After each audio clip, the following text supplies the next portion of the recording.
पण आहे असं ते तुम्ही आम्हाला दाखवू शकता का दादा? आता याचं वेगळं पण सांगायचं म्हणलं तर बैल असला असता तर या ठिकाणी त्याला बेंबीच्या जागी त्याचा मूत्राची जागा असली असती आणि दुसरी गाई असेल तर इथं पंथी असती. आपल्याकडे काय ग्रामीण भागाला पंथी म्हणतात म्हणून मी पंथी म्हणतोय. ही पंथी पण नाही आला आणि मध्येच त्याचं काय आलंय की हा जो पाय उचलला तर तुम्हाला दिसेल या ठिकाणी सडांच्या मध्ये थोडीशी जागा आहे बघा. हे होल आहे, ह्या होलमधून त्याची लघवी होती. आज मी मेडिकल क्षेत्रात बऱ्याच ठिकाणी जाऊन आलो, बऱ्याच ठिकाणी त्याच्या तपासण्या केल्या.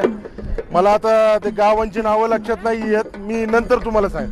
त्या दवाखान्यामध्ये तिचं सिटी स्कॅन केलं, जे झेरॉक्स काढले, एक्सरे काढले, परत आतमध्ये हात घालून त्याच्या काय महिला गर्भाचं जे तपासण्या करतात त्या तपासण्या केल्या.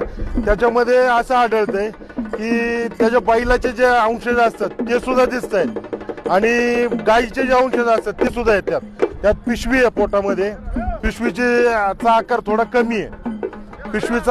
कमी आहे. त्याला मी डॉक्टरांशी ती चर्चा केली की बाबा आपल्याला तिच्यापासून लागवड करून